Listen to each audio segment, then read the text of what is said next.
আমাকে ক্ষমা করবেন, আমি আপনাকে দুর্বল দেখতে পাচ্ছি। আমি চাই আপনি বলিষ্ঠ কমান্ডার হয়ে, অভিভাবক হয়ে এই সংসদ চালাবেন। এবারকার বন্যায় 4টি বিভাগ ক্ষতিগ্রস্ত হলেও সবচেয়ে ক্ষতিগ্রস্ত বিভাগের নাম হচ্ছে চট্টগ্রাম, এবং মানুষ যা মারা গিয়েছে ওখানে ওই একটা বিভাগেই সব। এই বিষয়ে সরকার ইতিমধ্যে গুরুত্ব দিয়েছেন, আরো গুরুত্ব দেওয়ার জন্য আমরা আহ্বান জানাই।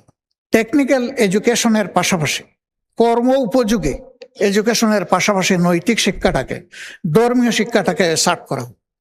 এটা শুধু ইসলাম ধর্মের শিক্ষা না, এদেশে যতগুলা ধর্মাবলম্বী মানুষ আছে তাদের সকলের সন্তানকে স্বীয় ধর্মে তাদেরকে অভ্যস্ত করে তোলা হোক, পরিচিত করে তোলা হোক। ধর্ম মানুষকে শালীনতা শিখায়, ধর্ম মানুষকে দেশপ্রেম শিখায়, ধর্ম মানুষকে সৎ হতে শিখায়। আবার অনেক অযোগ্য প্রতিষ্ঠানকে এনপিভুক্ত করা হয়েছে। দেখা গেছে পরবর্তী পর্যায়ে ওই সমস্ত কিছু কিছু প্রতিষ্ঠান থেকে একজন ছাত্র পাবলিক এক্সামে পাশ করতে পারেনি, তারা আছে এমপিভুক্ত হয়ে। আবার কৃতিত্বের সাথে একটা প্রতিষ্ঠান ভালো করে যাচ্ছে, তাদেরকে ডিপ্রাইভ করা হয়েছে।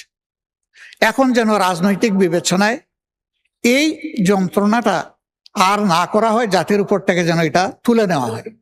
আমরা যারা বিরোধী দলীয় সদস্য, আমাদের প্রতি ইনসাফ করা হয়নি। 2 ঈদ ছাড়াও বিভিন্ন সময় আমরা বিভিন্নভাবে জানতে পারি, সঠিক মাধ্যমে আমরা জানতে পারি না। শেষ মুহূর্তে গিয়ে তাড়াহুড়া করে আমাদেরকে কিছু দেওয়া হয়। আমাদের অনুরোধ, এই ফেসগুলা যদি অপছন্দ হয় তবুও জনগণের জন্য আপনারা জনগণের অংশটা দিয়ে দেন।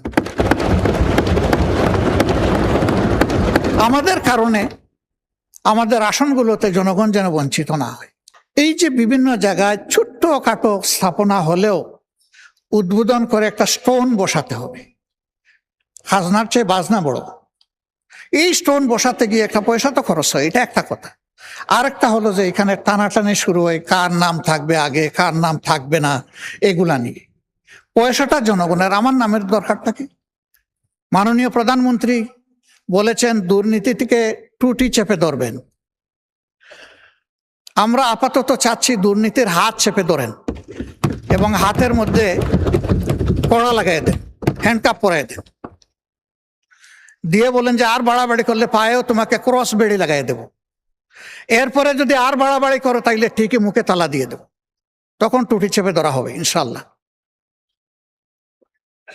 এই ক্ষেত্রে যদি এই দুর্নীতির সাথে আমি কিংবা এখানকার কেউ জড়িত থাকে, কাউকেই ছাড় দেওয়া উচিত নয়। আমি পার্টিকুলারলি কাউকে এটার দ্বারা মিন করছি না, আমি এটার কালেকটিভ রেসপন্সিবিলিটি আছে বলে আমি মনে করি।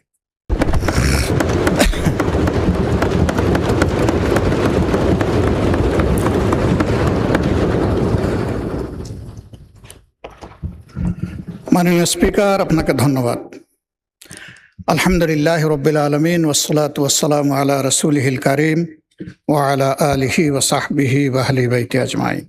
আমি অতীতের মতোই গভীর শ্রদ্ধায় আমাদের দূর এবং সম্প্রতি ইতিহাসের সকল শহীদ, সকল যোদ্ধা এবং সকল আহত ও পঙ্গু ভাই বোনদেরকে স্মরণ করছি। যারা চলে গেছেন, মহান রবের দরবারে তাদের শাহাদত কামনা করছি। যারা বেঁচে আছেন তাদের সুস্থ দীর্ঘ জীবন কামনা করছি। আজকে যেহেতু মাগরিবের আগেই অধিবেশনটি শেষ হওয়ার আশা ব্যক্ত করা হয়েছে, এই জন্য আমি আমার কথাগুলা সংক্ষেপেই শেষ করার চেষ্টা করব ইনশাআল্লাহ। প্রথমেই মাননীয় প্রধানমন্ত্রীকে ধন্যবাদ জ্ঞাপন করছি। এইমাত্র উত্থাপিত একটি প্রস্তাবে তিনি যেভাবে নিজের অভিপ্রায় ব্যক্ত করেছেন এবং আমার প্রস্তাবের জন্য আমাকে অভিনন্দিত করেছেন, আমি ধন্যবাদের সাথে তার কৃতজ্ঞতাও জ্ঞাপন করছি। এই মহান জাতীয় সংসদ একটি ব্যতিক্রমী সংসদ। আমরা সবসময় বলে আসছি এটি মজলুমের মিলন মেলা। এই সংসদটা যত সুন্দর হয়ে চলবে, বাংলাদেশের মানুষের অন্তর থেকে তত হতাশা দূর হবে, আস্থা বৃদ্ধি পাবে এবং দেশ গড়ার কাজে সকলে এগিয়ে আসার অনুপ্রেরণা পাবে। আমি এই মহান সংসদের অভিভাবক হিসাবে মাননীয় স্পিকারের প্রতি বিনয়ী অনুরোধ করব যে আপনার অভিভাবকত্বের জায়গাটা আপনি সুদৃঢ় করুন। আমাকে ক্ষমা করবেন, আমি আপনাকে দুর্বল দেখতে পাচ্ছি। আমি চাই আপনি বলিষ্ঠ কমান্ডার হয়ে, অভিভাবক হয়ে এই সংসদ চালাবেন। নীতিবিধির জায়গাগুলো যতদূর সম্ভব পরিপালনে আপনার চেষ্টাকে আপনি ম্যাক্সিমাইজ করবেন। এইমাত্র অতি গুরুত্বপূর্ণ একটি বিল পাশ হলো। এই বিলটা তো দেশের স্বার্থে, সকলের প্রয়োজন, দেশের উন্নয়নের জন্য প্রয়োজন, বেকারত্ব দূর করার জন্য প্রয়োজন, কর্মসংস্থান সৃষ্টির জন্য প্রয়োজন, অর্থনীতির চাকাকে সচল করার জন্য প্রয়োজন। সেই বিলটা মনের মতো করে আমরা অংশগ্রহণ করতে পারলাম না বলে আমাদের আক্ষেপ থেকে গেল। আমরা তো চাই যে এইগুলাতে আমরা মনের মতো করে অংশগ্রহণ করি। আমার অনুরোধ থাকবে ভবিষ্যতে এই লেখুনাগুলা না রেখে আমাদেরকে আমাদের দায়িত্ব পালনের সুযোগ দেবেন। যদি আমরা দায়িত্ব পালনের এই সুযোগ না পাই, তাহলে আসলে এখানে বসা এটা অর্থহীন, আমাদের সময়ের অপচয়, এবং আমরা যে সময়টুকু কথা বলবো জনগণের অর্থের অপচয়।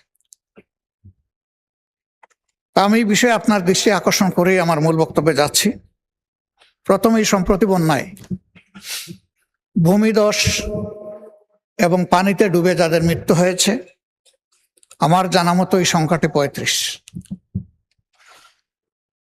আমি তাদের প্রতি, তাদের পরিবারের প্রতি শোক এবং সমবেদনা জ্ঞাপন করছি এবং মরহুমাদের আত্মার মাগফিরাত কামনা করছি। এবারকার বন্যায় 4টি বিভাগ ক্ষতিগ্রস্ত হলেও সবচেয়ে ক্ষতিগ্রস্ত বিভাগের নাম হচ্ছে চট্টগ্রাম, এবং মানুষ যা মারা গিয়েছে ওখানে ওই একটা বিভাগেই সব। এই বিষয়ে সরকার ইতিমধ্যে গুরুত্ব দিয়েছেন, আরো গুরুত্ব দেওয়ার জন্য আমরা আহ্বান জানাই। বিশেষ করে যারা নিহত তাদের পরিবারকে বিশেষ কোনো সহযোগিতা আর্থিকভাবে দেওয়া যায় কিনা এ বিষয়টা কনসিডারেশনের জন্য মাননীয় প্রধানমন্ত্রী এবং অর্থমন্ত্রীকে আমি অনুরোধ করব। অর্থমন্ত্রী যদিও সারা বাংলাদেশের, কিন্তু তিনি তো চট্টগ্রামের সন্তান, তার একটা বিশেষ দায়িত্ব বর্তায় এটার দিকে তিনি নজর দিবেন, এটা আমি আশা রাখি। এর পাশাপাশি রাজধানী শহর ঢাকা, এটি আমাদের জন্য বেদনার এবং লজ্জার।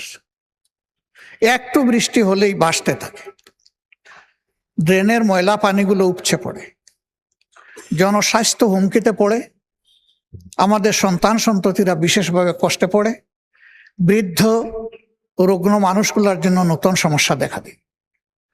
অনেক ক্ষেত্রে এই ময়লা পানি আবার আমাদের পানীয় পানির লাইনের সাথে কোনো ভাবে কানেক্টেড হয়ে যায় এবং সেটাও পলুটেড হয়। এইসব মিলাইয়া আমরা একটা দীর্ঘস্থায়ী সমস্যার মধ্যে পড়ে গেছি। আমি আমাদের সরকারকে অনুরোধ করব যে এই বিষয়ে আমাদের একটা কোঅর্ডিনেটেড এবং ওয়েল থট একটা প্ল্যান আমাদের নেওয়া দরকার। আমার আসনকে আমি মনে করতেছি সবচেয়ে ক্ষতিগ্রস্ত। এটা হতেও পারে, নাও হতে পারে। আমি আমার আসনটির যে দৃশ্য দেখেছি, একদিন আমি গিয়েছি জনগণকে দেখতে, দ্বিতীয় দিন আমি যাইনি লজ্জায়। জবাব কি দেব? মানুষের কাছে তো কোনো জবাব নেই।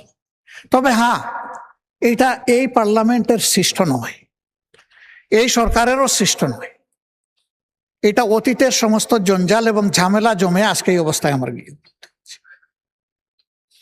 উন্নয়নের জন্য বছর বছর বরাদ্দ হয়েছে বাজেটে, কিন্তু সেই উন্নয়ন অধরা রয়ে গেছে। উন্নয়ন হয়েছে কিছু ব্যক্তির, কিছু গোষ্ঠীর। আমরা এখন একটু জনগণের উন্নয়নটা দেখতে চাই, জনগণের সমস্যার সমাধানটা হোক, সেটা আমরা দেখতে চাই। রাজধানী শহর হচ্ছে দেশের ফেস। বিদেশ থেকে যারা কনসিডার করে সিলেটের, রাজশাহীর, ময়মনসিংহের ওয়েদার কেমন এটা বিবেচনায় নেয় না, বিবেচনায় নেয় ঢাকা শহরের ওয়েদারটাকে। এই ফেস দিয়েই দেশটাকে চেনা হয়, যেমন ফেস দিয়ে একটা মানুষকে চেনা হয়। এই ফেসটাকে একটা কোঅর্ডিনেটেড প্ল্যানের মাধ্যমে এনে আমাদের রক্ষা করা দরকার, উজ্জ্বল করে তোলা দরকার। এক সময় একজন শাসক বলেছিলেন তিলোত্তমা ঢাকা। তিনি হয়তো চেষ্টা করেছেন, কিন্তু তিলোত্তমা হয়নি। বরঞ্চ এই ঢাকা দিনের পর দিন মলিন হয়ে যাচ্ছে। এই মলিনতার হাত থেকে রাজধানীকে বের করে আনতে হবে মাননীয় স্পিকার। এর জন্য প্রয়োজন হয় বাজেটে বিশেষ বরাদ্দ রাখা উচিত। সেই বিশেষ বরাদ্দ রেখে রাজধানী শহরটাকে অন্তত প্রোটোটাইপ হিসাবে আগে আমরা একটু ভালো করে তুলি, এরপরে আস্তে আস্তে আমরা অন্যদিকে যেতে পারবো। আমরা চাইলেই একদিনে সব পারবো না, কিন্তু বিদেশি মেহমান বলেন, আমাদের বন্ধু রাষ্ট্রের বিভিন্ন কর্ণধার বলেন, আসে তো ঢাকায়। এটা দেখা মাত্র তাদের একটা স্টাডি আমাদের সম্পর্কে হবে, তারা সেভাবেই আমাদের সাথে ডিল করবে। এখান থেকে শুরু হোক, ডিলটা এখান থেকে মারা হোক, সারা বাংলায় ঢেউ উঠবে ইনশাল্লাহ। এই জন্য আমি এই বিষয়ে এতটুকু রেখেই আগাচ্ছি। শিক্ষা জাতির মেরুদণ্ড। ধন্যবাদ জানাই, শিক্ষা এবং স্বাস্থ্য এবার অধিকতর বাজেট বরাদ্দ করা হয়েছে, কিন্তু শিক্ষার মৌলিক প্রয়োজনের দিকে আমাদেরকে বেশি নজর দিতে হবে। দুইটা জায়গায়, প্রাইমারি আর টার্সিয়ারি। মাঝখানটা অটোমেটিক্যালি প্রাইমারির ধাক্কাই চলবে। প্রাইমারিতে যে শিক্ষাটা পায় শিক্ষার্থীরা, এটাই সারা জিন্দগি তাদের স্পিরিচুয়াল পাওয়ার তাদেরকে সাপ্লাই দেয়। এই জায়গাটায় আমাদের টেকনিক্যাল এডুকেশনের পাশাপাশি, কর্ম উপযোগী এডুকেশনের পাশাপাশি নৈতিক শিক্ষাটাকে, ধর্মীয় শিক্ষাটাকে সার্ভ করা হোক। এটা শুধু ইসলাম ধর্মের শিক্ষা না, এদেশে যতগুলা ধর্মাবলম্বী মানুষ আছে তাদের সকলের সন্তানকে শিওর ধর্মে তাদেরকে অভ্যস্ত করে তোলা হোক, পরিচিত করে তোলা হোক। ধর্ম মানুষকে শালীনতা শিখায়, ধর্ম মানুষকে দেশপ্রেম শিখায়, ধর্ম মানুষকে সৎ হতে শিখায়। এই শিক্ষাগুলার জন্য এই লেভেলগুলার প্রতি বিশেষ গুরুত্ব দিয়ে, যেহেতু 90% মানুষ এখানে মুসলমান এবং সব স্কুল কলেজের একই চিত্র হবে, আগে এই বিষয়টা দেখে পাশাপাশি অন্যদের বিষয়টাও দেখা হোক। এখানে ধর্মীয় শিক্ষক প্রাইমারি থেকেই ডেজিগনেটেড ওয়েতে স্পেশালি নিয়োগ দেওয়া হোক। স্বতন্ত্র ইবতেদায়ী মাদ্রাসা, এরাও শিক্ষায় কন্ট্রিবিউশন করে, কিন্তু তারা বড় অবহেলিত। তাদের বিষয়টাও বিবেচনায় নেওয়ার জন্য আরেকবার আমি এখানে অনুরোধ করছি। এর আগেও বলেছি, ফ্যাসিস্ট আমলে রাজনৈতিক আনুকূল্য দিতে গিয়ে অনেক যোগ্য প্রতিষ্ঠানকে এমপিভুক্ত করা হয়নি, আবার অনেক অযোগ্য প্রতিষ্ঠানকে এমপিভুক্ত করা হয়েছে। দেখা গেছে পরবর্তী পর্যায়ে ওই সমস্ত কিছু কিছু প্রতিষ্ঠান থেকে একজন ছাত্র পাবলিক এক্সামে পাশ করতে পারেনি, তারা আছে এমপিভুক্ত হয়ে। আবার কৃতিত্বের সাথে একটা প্রতিষ্ঠান ভালো করে যাচ্ছে, তাদেরকে ডিপ্রাইভ করা হয়েছে। এখন যেন রাজনৈতিক বিবেচনায় এই যন্ত্রণাটা আর না করা হয়, জাতির উপর থেকে যেন এটা তুলে নেওয়া হয়। যথাযথ যাচাই বাছাইয়ের মাধ্যমে যারা এটার উপযুক্ত তাদেরকে এটা দেওয়া হোক, যত দ্রুত সম্ভব এই পদক্ষেপটা নেওয়া হোক। মাননীয় স্পিকার,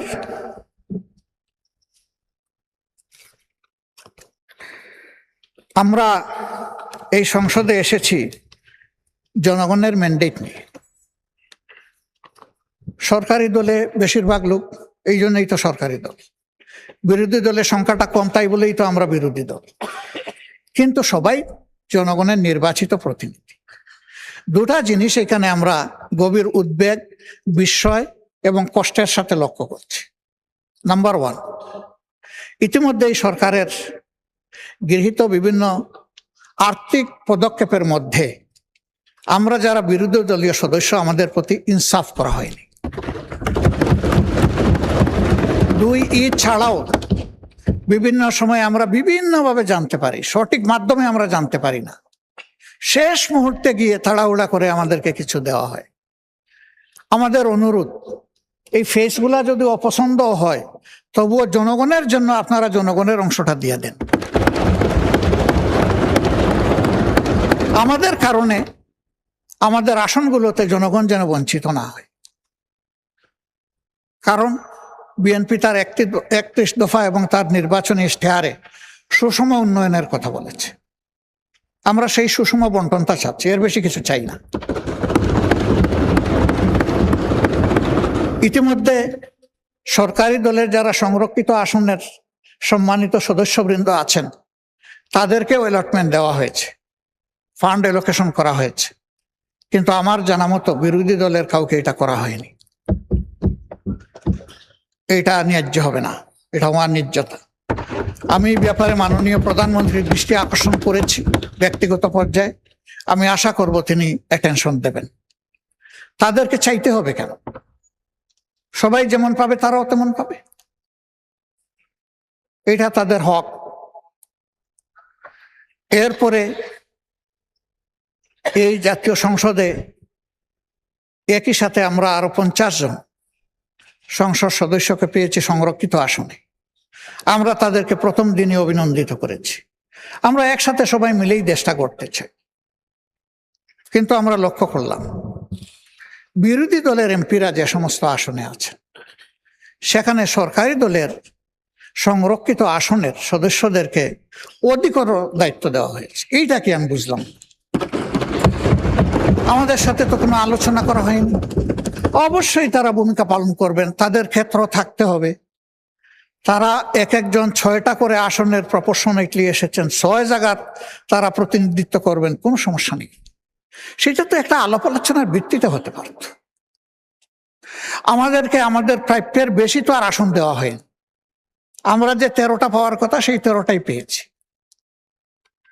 আমাদের আসনগুলোতে এই 13 জনকে যদি আমরা কাজে লাগাই আমাদের সমন্বয় সহযোগিতাটা হবে ওয়ান্ডারফুল। এখানে কোনো কনফ্লিক্ট হবে না, ফ্রিকশন হবে না। কিন্তু যদি আমাদের লোকদেরকে দেই সরকারি দলের ওখানে সদস্যরা যারা আছেন, আর সরকারি দলের সদস্যরা যদি করেন আমাদের এখানে, কনফ্লিক্ট হবে, হচ্ছে, তৈরি হয়ে গেছে। এই সংসদে যখন এই কনসার্নটা আনা হয়েছে তখন একজন সম্মানিত মাননীয় মন্ত্রী বলেছেন যে ওই রকম কোনো অ্যারেঞ্জমেন্ট করা হয়নি। কিন্তু এই সংসদেই দাঁড়িয়ে একজন সংসদ সদস্য সংরক্ষিত আসনের তিনি বলেছেন যে আমার অধিকতর দায়িত্ব এই এই জেলায় আমি পালন করে এসেছি। এখানে দুইটা বক্তব্য মিলছে না এবং বাস্তবে তাই দেখছি। আমার আরেকটা অনুরোধ, রাষ্ট্রের ট্রেজারির প্রত্যেকটা টাকা সরকারের কাছে, এই পার্লামেন্টের কাছে আমানত। শুধু সরকার না, কারণ এই পার্লামেন্টই অর্থ বিল পাশ করে। এই যে বিভিন্ন জায়গায় ছোট্ট খাটো স্থাপনা হলেও উদ্বোধন করে একটা স্টোন বসাতে হবে, খাজনার চেয়ে বাজনা বড়। এই স্টোন বসাতে গিয়ে একটা পয়সা তো খরচ হয়, এটা একটা কথা। আরেকটা হলো যে এখানে টানাটানি শুরু হয়, কার নাম থাকবে আগে, কার নাম থাকবে না, এগুলা নিয়ে। পয়সাটা জনগণের, আমার নামের দরকারটা কি? এই স্টোন না হলে কি? আর যদি দিতে হয় তাইলে উদ্বোধন এত তারিখ, এই রাস্তা, এই পুল, এই কালভার্ট, এটা বলে আমরা শেষ করতে পারি। এই সমস্ত নামের হাসর কি হয় সে তো চোখের সামনে দেখতেছি। বড় প্লেট হোক আর ছোট প্লেট হোক, সরকার বদলের সাথে সাথে আমাদের ব্যাড কালচারের কারণে একদিকে নামের বন্যা, আরেকদিকে ভাঙচুরের বন্যা। কার সম্পদ নষ্ট হয়, মান সম্মানের উপর আঘাত এবং অর্থের অপচয়। এই বিষয়টা আমি অনুরোধ করব সরকার বিবেচনায় নেবেন। অপচয় রোধ হওয়া দরকার। আর জনগণের পয়সা দিয়ে আমার নামের নাই কোনো দরকার। কারো যদি নামের প্রয়োজন হয়, নিজের জমি, নিজের অর্থ খরচ করে তিনি যদি জনকল্যাণমূলক কোনো প্রতিষ্ঠান করে নাম দিতে চান, যতবার তার প্রয়োজন ততবার নাম দিন, আমাদের কোনো আপত্তি নেই, অর্থটা উনার।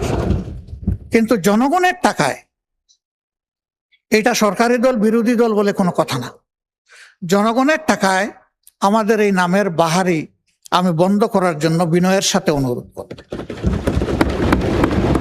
নাম থাকে না তো, বসাইলাম, সরকার যতদিন আছে নাম ততদিন আছে, এই সরকার বদল হয়ে গেল নামও বদল হয়ে যায়।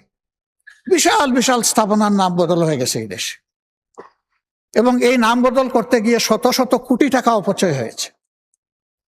আমাদের আন্তর্জাতিক একমাত্র বিমানবন্দরের সাক্ষী, এরকম আরো অনেকগুলা ঘটনা আছে। তো আমি এই বিষয়টাও কগনিজেন্সে নেওয়ার জন্য সরকারকে আমি বিনয়ের সাথে অনুরোধ করব।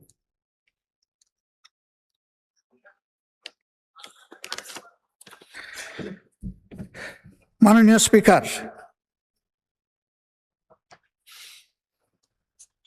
আমরা এই সংসদে প্রথম দিন অনুরোধ করেছিলাম যে অতীতের খারাপ সংস্কৃতি থেকে আমরা বের হয়ে আসব। এখানে আমরা অবশ্যই সমালোচনা করব, কিন্তু এটা হবে সংসদের ব্যাকরণকে অনুসরণ করে, এটাকে লঙ্ঘন করে না। আলহামদুলিল্লাহ, আমি প্লিজড, আমি পার্শিয়ালি কনভিন্সড, যথেষ্ট উন্নতি হয়েছে। কিন্তু কিছু কিছু ভাইরাস এখনো আমাদের মাঝে ক্রিয়াশীল আছে, এটাও দূর হয়ে যাক দোয়া করি। আমাদেরকে অনেক কিছু বলা হচ্ছে, বিভিন্ন দিক থেকে আমাদেরকে নেগেটিভলি ক্রিটিসাইজ করা হচ্ছে যে আপনারা এত ভদ্র কেন, এত পজিটিভ কেন, এত নমনীয় কেন, আপনারা গরম করতে পারেন না? গরম করার জন্য তো চুলা আছে, এইটাকে গরম করে কি করব? কিছু পাক করতে হলে চুলায় বসাবো, এখানে কেন? এটা যুক্তি বুদ্ধির আইনের জায়গা, এটা বিধি অনুসরণের জায়গা, এটা আমরা এটা করে এখানে চলি। তবে এটা একতরফা হবে না। এক ভদ্রলোককে জিজ্ঞেস করা হলো বিয়ে শাদী করবো না, বলে যে 50% কনফার্ম। বলে এটা কি বুঝলাম না। বলে যে পাত্রী আমার দারুণ চয়েস হয়েছে। তো প্রস্তাব দিয়েছে, কয় জি না। তো প্রস্তাব দিল না, তো 50% কনফার্ম হলো কেন? বলে যে আমি তো পছন্দ করেছি। এখন ওই দিকে প্রস্তাব যাওয়ার পরে যদি ওরা বলে নো, তাহলে 100% নো। স্বাভাবিকভাবেই একতরফের সদিচ্ছায় কিছু হবে না, এখানে সকলের সদিচ্ছা থাকতে হবে। এই সদিচ্ছার ক্ষেত্রটা তৈরি করা আমাদের সকলের পবিত্র নৈতিক দায়িত্ব। আসুন না, আমি আবারও বলি যে একটা পার্লামেন্ট এমন করি যে এই পার্লামেন্টে যুক্তি থাকবে,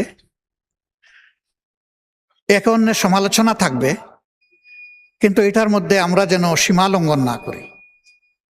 কাউকে পেইন দেওয়া, খোঁটা দেওয়া, অবভিয়াসলি আপনি যখন একজনকে পেইন দিবেন, অন্তত সমপরিমাণ পেইন সহ্য করার জন্য আপনাকে প্রস্তুত থাকতে হবে।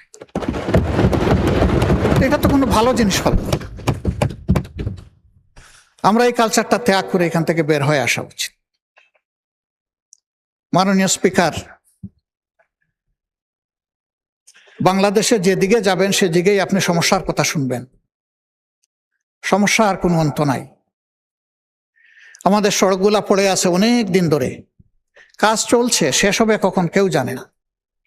তারা আশায় বুক বেঁধে আছে যে এক সময় শেষ হবে, কিন্তু শেষ হওয়ার আগেই দেখা যাবে আরেক জায়গায় ভেঙে গেছে।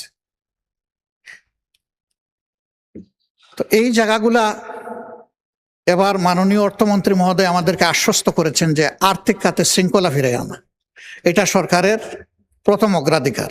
আমরা এই জিনিসটা দেখতে চাচ্ছি। আমরা দেখতে চাই এই পার্লামেন্ট থেকে শুরু করে সর্বত্র এটার প্রতিফলন ঘটছে। ব্যাংক, বিমা সেক্টর, কর্পোরেশন, স্টক মার্কেট, সব জায়গায় একটা শৃঙ্খলা ফিরে আসছে, এটা দেখতে চাই। এখন যিনি অর্থমন্ত্রী, তিনি একসময় চিটাগাং স্টক এক্সচেঞ্জের চেয়ারম্যান ছিলেন। সেই সময় আমারও ছোট্ট একটা হাউস ছিল, একটা মেম্বারশিপ বা ব্রোকারেজ ছিল আমার। ঢাকা স্টক এক্সচেঞ্জ অটোমেশনে যাওয়ার আগে চিটাগাং এক স্টক এক্সচেঞ্জ তার নেতৃত্বে অটোমেটেড হয়েছিল। তিনি একজন ডাইনামিক মানুষ, তিনি চাইলে পারবেন, এই আস্থা আমাদের আছে। কিন্তু সমস্যা এক জায়গায়, এটা সরিষার মধ্যে। ওই সরিষাগুলাকে পুড়িয়ে ফেলতে, ওই সরিষাগুলা ক্রাশ করে তেল বের করে সমাজে বিক্রি করে বন্টন করে দিতে হবে। এই সরিষার নাম হচ্ছে দুর্নীতি। দুর্নীতির পৃষ্ঠপোষক যদি এই সংসদ না হয়, আমি অ্যাবসলিউটলি কনফিডেন্ট বাংলাদেশ থেকে দুর্নীতি কানে ধরে বিদায় নেবে। কিন্তু আমাদের যদি আশ্রয় প্রশ্রয় থাকে, লাইকিং ডিসলাইকিং এইগুলা যদি ক্রিয়াশীল থাকে, দুর্নীতি বাংলাদেশ থেকে বিদায় নেওয়ার কোনো কারণ নেই। কেউ দায় দেন আমলাদেরকে, কেউ দায় দেন ব্যবসায়ীদেরকে, কেউ দায় দেন রাজনীতিবিদদেরকে। আমি বলি যে দায় আমাদের সবার, কারো একার নয়। একা কোনো সেক্টরকে আলাদাভাবে দুর্নীতিমুক্ত করা অসম্ভব। এর একটা সমন্বিত উদ্যোগ লাগবে, একটা জায়গা লাগবে। মাননীয় প্রধানমন্ত্রী বলেছেন দুর্নীতি থেকে টুটি চেপে ধরবেন। আমরা আপাতত চাচ্ছি দুর্নীতির হাত চেপে ধরেন এবং হাতের মধ্যে কড়া লাগাই দেন, হ্যান্ডকাপ পরাই দেন, দিয়ে বলেন যে আর বাড়াবাড়ি করলে পায়েও তোমাকে ক্রস বেড়ি লাগাই দেব। এরপরে যদি আর বাড়াবাড়ি করো তাইলে ঠিকই মুখে তালা দিয়ে দেব। তখন টুটি চেপে ধরা হবে ইনশাল্লাহ। এই ক্ষেত্রে যদি এই দুর্নীতির সাথে আমি কিংবা এখানকার কেউ জড়িত থাকে, কাউকেই ছাড় দেওয়া উচিত নয়। আমি পার্টিকুলারলি কাউকে এটার দ্বারা মিন করছি না, আমি এটার কালেকটিভ রেসপন্সিবিলিটি আছে বলে আমি মনে করি। দুর্গন্ধযুক্ত বাতাস বইছে আর আমি ফিনফিনা গাড়ির ভিতরে বসে আছি, কিছু হলেও ওই ছিদ্রপথে এসে আমার নাকেও ঢুকবে সেই দুর্গন্ধ। এটাই স্বাভাবিক।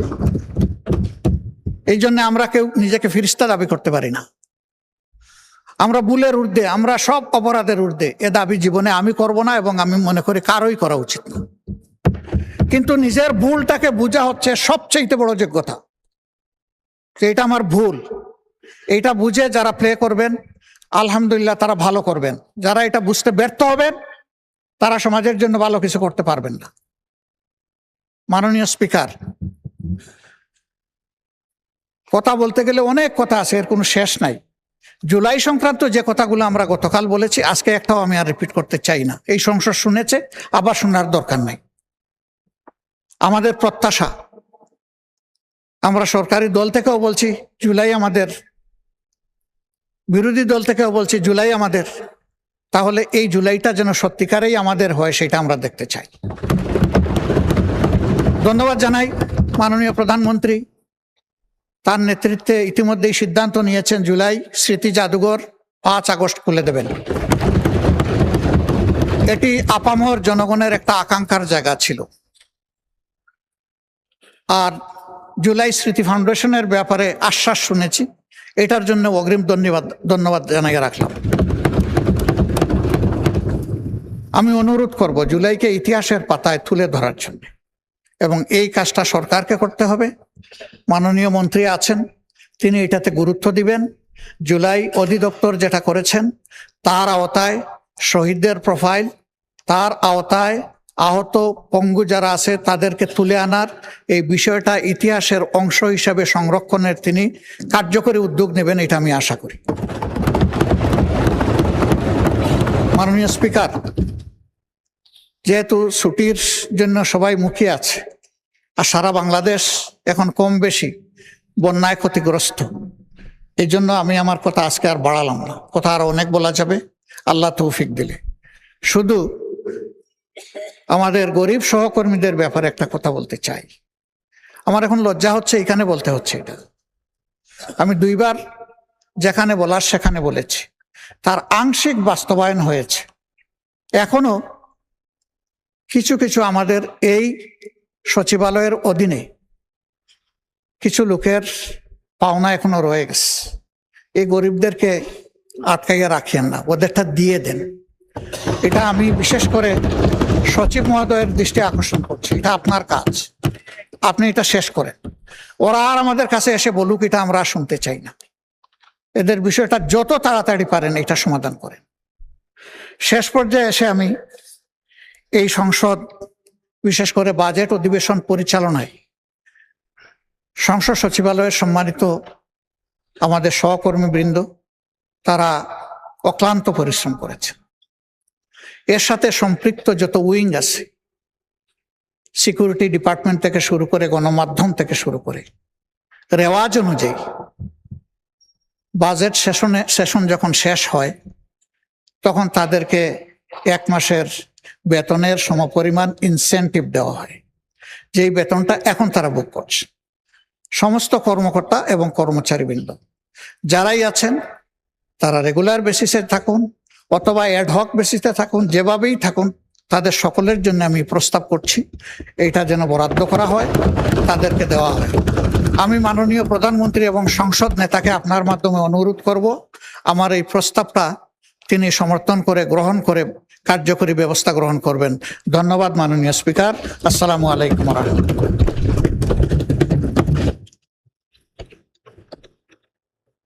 ধন্যবাদ মাননীয় বিরোধী দলের নেতা